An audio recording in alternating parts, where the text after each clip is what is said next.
Well, I am so excited about this. Ladies, let's bring it. We are going to talk about peace in the workplace. And, as we heard from Guy and I've heard from other speakers today, peace really begins with ourselves. And so I would love to hear from both of you. What do you believe is your fundamental purpose? Because I think purpose and peace are inextricably tied to one another. So let me start with you, Siri, and then Pat will go to you. Well, for me, it all starts with peace within, because I know from that place I will be able to fulfill my purpose in life. And mine came about, actually, I was very close to losing my life. And at that moment, I reflected back at the life I had lived to that point. And I thought, what matters most to me? Did I live the life I wanted to live? And what I came up with, which is what my purpose is 3 things that I wanted to make sure of every single day. Number 1, did I love with all my heart? Did I love others? Did I love what I did? Did I love myself? Number 2, did I live fearlessly? Did I give a voice to those that don't have their own? Did I do things that scared me, but I knew were meant for me? And lastly, did I make a difference in the world? And so given those 3 things, every single day, I just want to show up in a way where I can bring out the best in others and love with all my heart and live fearlessly and do the things that I know I must in this lifetime. That's incredible. Thank you. Pat. All right. I was asked what was my purpose a while back when I ran HR at LinkedIn, and I thought long and hard. And what resonated with me, and I actually wrote it down on a whiteboard, is I want to leave the world better than I found it. I want to be kind. I want to role model. I want to hold myself accountable, to give more than I get, and to treat people beautifully along the way. And so that's what I pursue personally and professionally. And I strive to do it every day. Yeah. I have witnessed it from you both, and you do a great job. So let's put a little bit more of specifics around this. So Pat, when you say you strive to do this every day, what does it look like? Gosh, I have a personal scorecard, and it's too hard for me to chase your perception of me or Siri's or my employees. It's like, what I look at myself in the mirror. It's like, do I love myself enough? Am I the best version of myself every day? And then I have a set of values and principles that I look to make business decisions. How well do I treat my employees? We all have to make really tough decisions, thinking about layoffs, thinking about restructuring, changing managers, whole bunch of things that are tough and challenging. But it's how you treat the employee in the journey that matters to me, right? Treat them with care and respect and give them, context, the communication, the transparency. So I lead with transparency. I lead with context. What's the business problem? And then how do I commit to treating you in that process? If I live my values, then I should be able to stand tall every day. And it's hard, but the employees feel the respect and care. And for me, that's priceless. Yeah, that's great. Siri. Well, just like Pat, I loved your answer there. I think so much is showing up as the person that we know will be an example for the people that we lead. We can ask the people that we lead to work hard, to give their heart and soul, to be kind, to be respectful, to appreciate everyone around them, but we must be the first and primary example of that. And for me, if I think about leading my squad of athletes, one of the most important things that I try and encourage is being able to look at one another, not as competitors, but as allies, and to see the value of each and every one of us showing up fearlessly authentic, which is something that I strive to do every single day. I'm going to show up as me and be congruent with all that I am and all that I believe and all that I feel.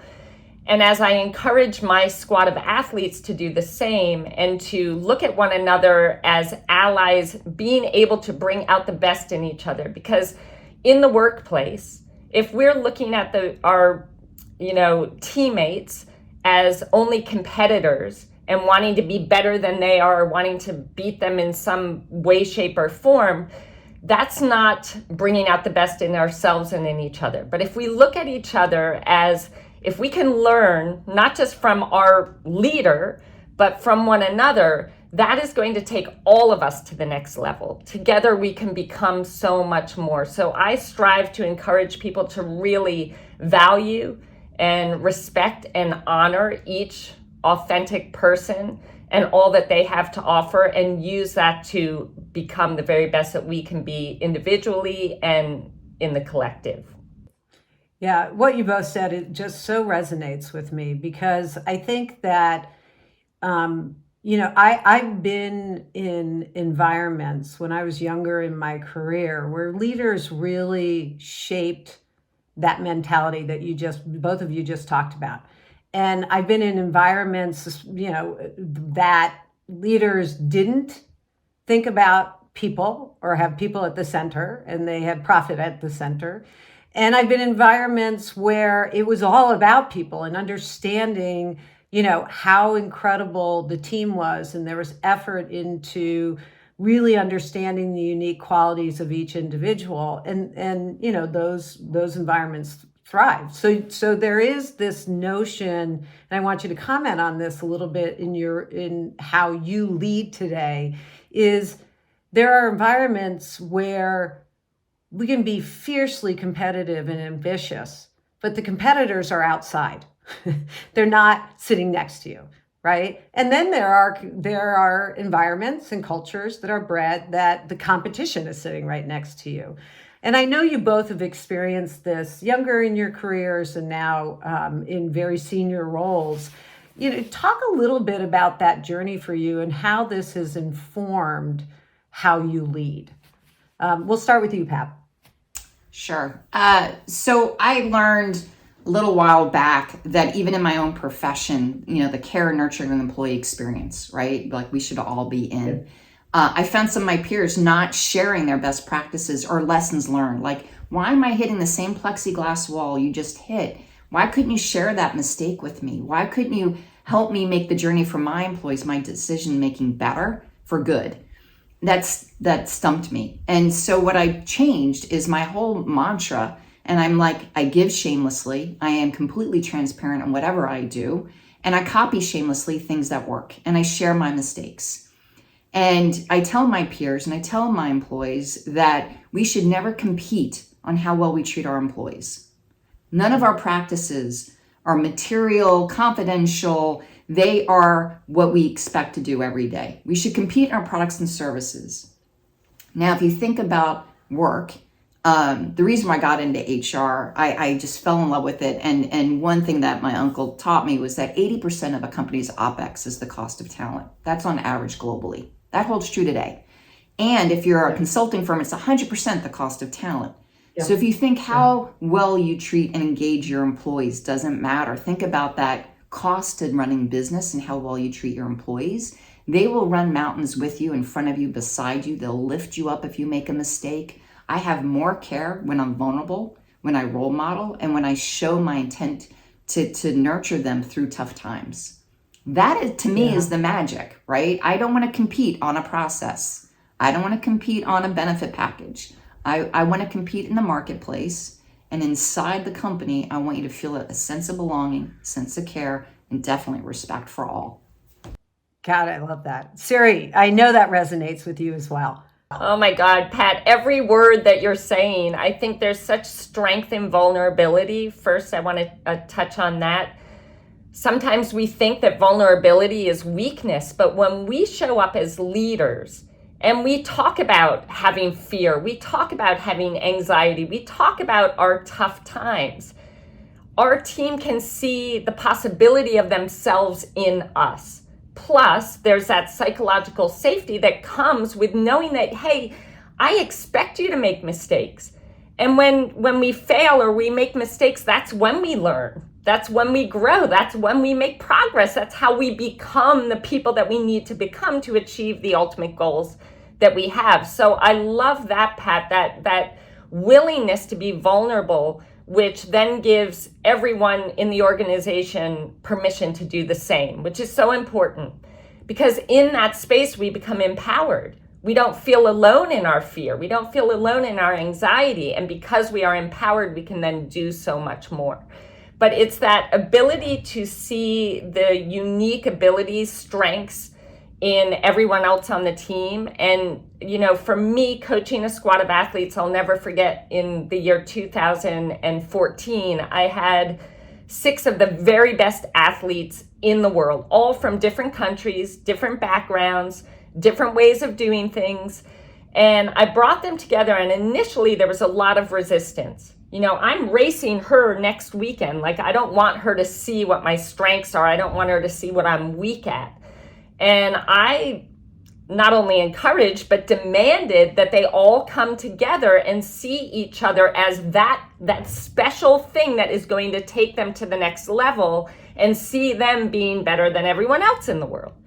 And so as they came together and they not only learned from me as their leader, but they learned from one another, and there were such, you know, powerful lessons being learned, because when we learn from people from different backgrounds, from different ways of living, the power in that is just extraordinary.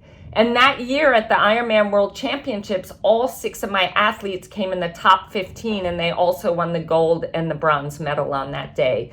So I think together we need to look at how when we do come together and we acknowledge and appreciate and respect one another, what's possible is so much more than you could ever dream of. That's amazing, amazing. So, you know, we're here on UN Day of International Peace. And this is something we're all deeply passionate about. And we often think about this in the context of countries or war-torn regions around the world. But it is something we steward in our organization, peace, and we need to. How would you describe peace in your organization and in the organizations that you consult to? Siri, let's go with you first. I think peace starts from within us all, first of all. I think we all know that when we are at peace from within, we are capable of so much more. And if we are encouraging the well-being of everyone within the organization, if we are encouraging each human to find that peace from within, we then are changing the entire landscape of the organization. But in that, I think it's, you know, creating a culture of honoring one another, of listening. We all as human beings, you know, when we feel seen, when we feel heard, when we feel understood, we feel empowered and able to do anything, achieve anything. So how can we create a culture in our organization where everyone feels seen and heard and understood and appreciated? And for me, that's the key, is creating that, as I said earlier, psychological safety, where people feel that they can show up authentically, they can make mistakes, and they are seen, heard, and understood. Yeah. Pat, your comments on this. I've probably got 4 points, so bear with me. One is a sense of belonging. So Siri, you're right. I mean, if I can be authentically me and know that someone at work cares for me when times are hard, then I'm going to be my best version, right? I'm going to be happier. I'm going to have more friends. I'm going to have more resilience, the whole thing, right? So sense of belonging, and diversity makes us smarter. That's a fact. So the more diverse points of view in the room, virtually or physically, I'm going to be on my A game. I'm going to be thinking differently, because Siri, you have a different background than I do, and Christy the same, and we don't have pattern recognition. So I'm going to be way more active in my listening skills, thankfully. And I can be vulnerable and say, look, I've never walked in your shoes. I'm perfectly imperfect. I have purpose. Together, we're going to be really, really powerful. So that's one thing. I really strive to create those belonging moments, and I've written about it. I studied it. I'm still a student of it. And then from a practical standpoint, from a corporation point of view, we use things like the employee resource groups bringing together communities with psychological safety, getting their points of view, helping them help guide the business, and being more thoughtful, taking my blinders off. You would think at this golden age I would have less blinders, but I'm learning every day. The world changes. I need to continue learning, and they keep me in that growth mindset. The second thing is the ESG, right? The work that organizations are doing to impact the communities in which they live.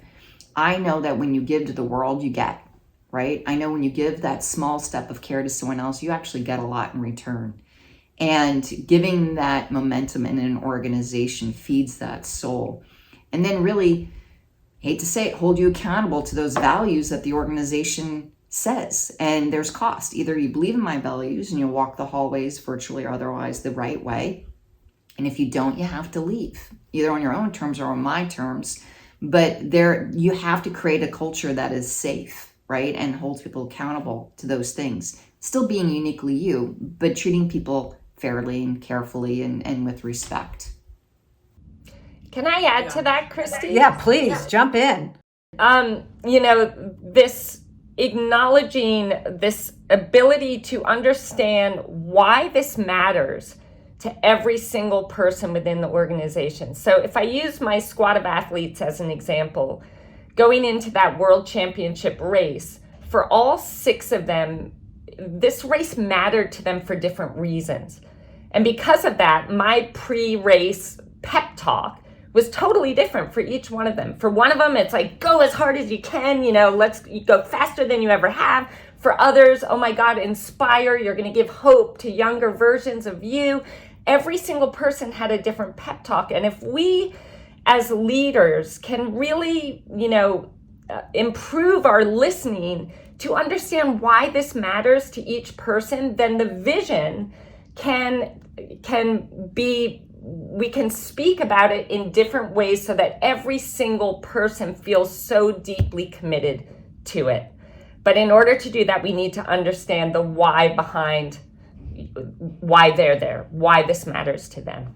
Yeah, I mean, I think you both have talked about, putting people at the center, putting humans at the center of everything we do, and acknowledging that each human is different. That takes emotional, mental strength and endurance as leaders in organizations. But the payback is huge, as you're talking about, right? And you showing up as, human, because a lot of people think, I remember I did some work in an organization that I used to work for. And, I was in a partnership. It was a consulting firm. And, younger generations saw that the partners, hey, they made a lot of money. They assumed things. They made a lot of money. They had all green lights in their career. Nothing went sideways, right? And nothing could have been farther from the truth. And what we did is we went out and we interviewed all of the top leaders to share the story of who they are, not what they are, right? And what they talked about was, I remember very powerful stories, a woman who couldn't have children. She talked about the struggle of being this partner at this big firm, and she and her husband trying to have children, and the realization that they couldn't, and going through all of that emotional grieving, right?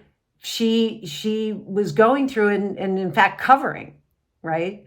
And while we were in a partnership and it was an incredible community. I mean, it was a great firm. There was still that, I'm not sure I can talk about this struggle, right? And so people didn't see it. Another who was a CEO of one of the businesses and was the only person to go to college in his family. And so going home with his siblings didn't really talk about his position. And, so really acknowledging what you're both talking about, that we are all human. And we can't make assumptions that life is grand just because we hold a certain title or position. But there is responsibility in that title and position, and that is to draw out the human. I could geek out with you guys all day on this, but I mean, I love this. This is, it really is putting humans at the center as a pseudonym for peace, right? Yeah. So say more about that, Pat. Yeah, I just want to add something that I learned through a mistake. All my great learnings are through big mistakes. So I realized that to really inspire and influence a team, functionally, cross-functionally, et cetera, they had to know the human, not the title. And I'm an introvert. I need to power down for 30 minutes. I need to eat by myself. I don't socialize if it's not structured. I'm a weird bird, right? And so you can miscue me if you don't know who I am. And I realized that I was not inviting people into who I was. And so I intentionally did a 360, a false one. I only interviewed like 10 people that I knew I was rubbing the wrong way. Like, what's wrong? Can you just talk about what a 360 is? Because some of the audience members. Sure. It's a coaching tool that allows you to see the perception people have of you. And perception's a fact, right? You may disagree with their perception. You may not like their perception, but it is valuable to know how you are being perceived. And so I had, my personal scorecard. I mentioned that earlier, Christy. And I didn't think I was living to it. And so why wasn't I? And I realized I never showed them who I was. And so I went out one week, 2 people a day, and reintroduced who I was. I was a new mom. I was learning, my kids were 14 months apart. I was struggling with a little postpartum depression. I was trying to figure out how to work and travel and care for my family. I'm an introvert. I care about this. I'm dyslexic. I have to process longer to learn certain things. I don't do math in my head. It's got to be written like here I am, and I'm a little bit shy too. And so people are like, oh my gosh, I didn't see that in you. When you ate by yourself, I didn't think you liked me. When you didn't do the following. And I'm like, you deserve to know who I am, not what my title is, because that's really what matters. And now when I introduce my team, and others, I introduce the human, because my title has pretty much stayed the same for a while now, but the human is really what you go to. It's the impact. Managers have more impact on our mental health than our primary doctor, equal amount of impact than your partner. So if you don't know the human, get to know the human. To your point, Christy, super important. And can I second that? I just want to say, one of the things about me, I am so passionate about seeing every single human being be all that they're capable of being.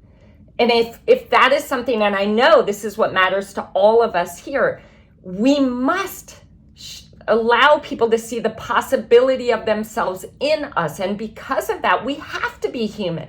We have to share our failures and our fears and our anxieties, because otherwise they think that achieving at this very high level requires you to be perfect. And that is so not true, because we are all perfectly imperfect. And so to inspire and bring out the very best in every single human being, it is our responsibility to show up truly as the human that we are. Yeah.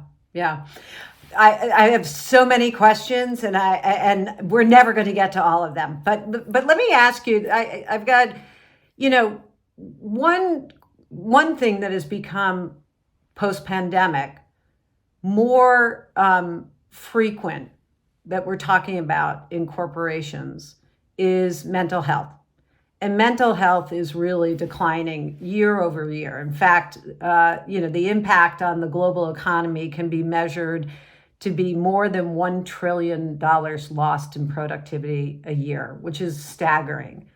From your experience, what's the biggest obstacle in achieving peace in the workplace from the perspective of mental health? And what is the responsibility of corporations? And Pat, I'm going to throw this to you. So I think we do have a responsibility. If you know that managers have such an outstanding impact on the employee and the community and the culture, then if you're not doubling down on leadership development and expectations and holding them accountable, and managers go right down the front line, then you're not showing good stewardship, right, to that organization, to those employees. I mean, sure, you have to wrap up with great benefits and employee resource groups and EAP and therapy support, but it's really the day-to-day interactions that can bruise an employee, right? How many of y'all have had a bad manager that didn't build up your confidence? I have. Yeah, and we all have. Yeah, and if you stay in that space too long, you get bruised and you lose your confidence. You bring it home, no matter how well you get paid, by the way, has nothing to do with your pay. And I think it's my responsibility, every leader's responsibility, to ensure you are a leader for all. That means not only the diversity of your workforce around you globally, but it's every employee, every level in your function needs to feel seen, heard, respected, and aligned to your purpose. Yeah, very similar to Siri, your comments. Anything you want to add to that? I think just really encouraging everyone to understand that we individually own our every experience in life. We create the experience that we have, and that comes down to what we choose to focus on in every single moment, the meaning that we give the things that happen to us. So maybe some more guidance in helping people understand that you get to go first in deciding what story you want to live in life, what you want to focus on, what's possible for you, the meaning that you give the things that happen.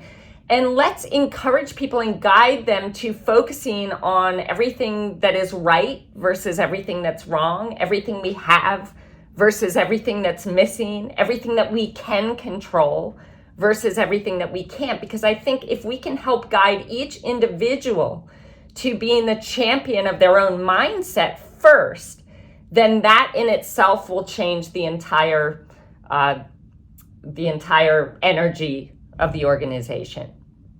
Yeah, and I think a lot of that is driven. It's interesting because sometimes we are impacted by what managers or leaders will say of us, and to just pause and think, is that story true? Do I have to believe what they're saying? Because I see a different reality.